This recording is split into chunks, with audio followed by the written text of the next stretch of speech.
আমাদের দাবি অটো চলবে, আমাদের দাবি অটো চলবে, আমাদের অটো চলবে, আমাদের রাস্তা করে দিলে আমরা আরো বেশি দরকার নাই, আমাদের সুষ্ঠুভাবে রাস্তা করে দেন আর লাইসেন্স দিয়ে দেন, তারা সুন্দরভাবে চালাতে পারবো। আমরা এটাই চাই, চলো আমরা মেন রোড।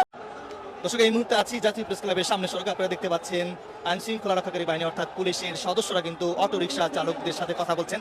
আজকে অটোরিকশা চালকরা কিন্তু ইতিমধ্যেই জাতীয় প্রেস ক্লাবের সামনে কিন্তু অবস্থান নিয়েছেন। তাদের দাবি হচ্ছে তাদের যে অটোরিকশা, সেই অটোরিকশা বিভিন্ন সড়কে চালানোর অনুমতি দিতে হবে এবং ব্যাটারি চালিত যানবাহন বন্ধে হাইকোর্টের যে আদেশ হয়েছে সেই আদেশ প্রত্যাহার করতে হবে। সেই দাবিতে কিন্তু আজকে অটোরিকশা চালক অর্থাৎ হাজার হাজার অটোরিকশা চালকরা এই জাতীয় প্রেস ক্লাবের সামনে অবস্থান নিয়েছেন। যেমনটি দেখতে পাচ্ছেন, ইতিমধ্যে আমরা কয়েকজন পুলিশের যে সদস্য রয়েছে তাদের সঙ্গে আসলে অটোরিকশা চালকরা কথা বলছেন। কি বিষয় চলবে? অটো চালায় 3 বছর ধরে, মোহাম্মদপুর বাসা, দেশের বাড়ি ঢাকা, মোহাম্মদপুর, রায়বাজার।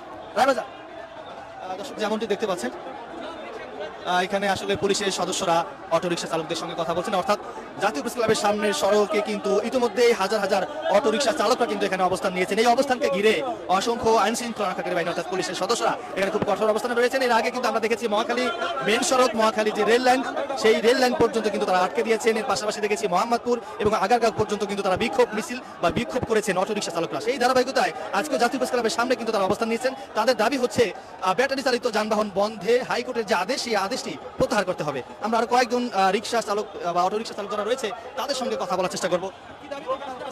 আমাদের দাবি হচ্ছে অটো গাড়ি বন্ধ কেন? অটো গাড়ি চলতে হবে।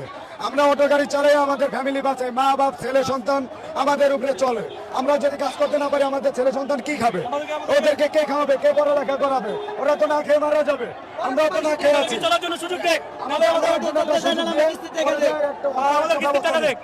এই অবস্থান বা গণ অবস্থান ঘিরে কিন্তু পুলিশ খুব সতর্ক অবস্থানে রয়েছেন। কেউ যেন এখানে বিশৃঙ্খলা সৃষ্টি করতে না পারে, তার জন্য কিন্তু এই পুলিশের অবস্থান।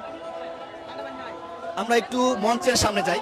আসলে যেখানে নেতৃবৃন্দরা রয়েছেন ওখানকার অবস্থা বা ওখানকার সর্বশেষ অবস্থা আপনাদেরকে এই লাইভের মাধ্যমে জানানোর চেষ্টা করব।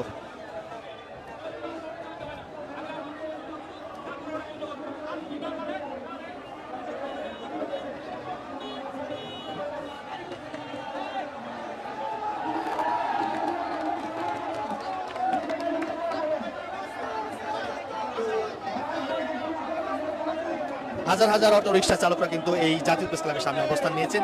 এই অবস্থান নেওয়ার ফলে কিন্তু আমরা দেখতে পাচ্ছি এই সড়কে তীব্র থেকে তীব্র যানজটের সৃষ্টি হয়েছে এবং যে যানবাহনগুলো রয়েছে সেই যানবাহন আটকে দিয়ে কিন্তু তারা এখানে অবস্থান নিয়েছেন।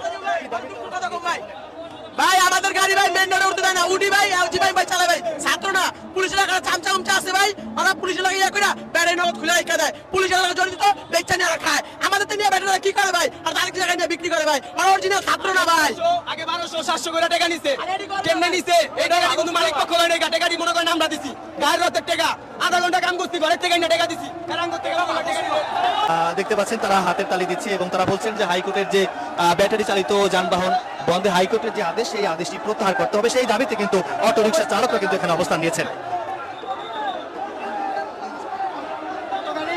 দর্শক, লাইভটিকে কোথা থেকে দেখছেন কমেন্টে জানাতে পারেন। আজকে যে এই যে অটো রিক্সা চালকরা যে তাদের যে দাবি, এই দাবিকে আপনারা কিভাবে দেখছেন সেটি কমেন্টে জানাতে পারেন।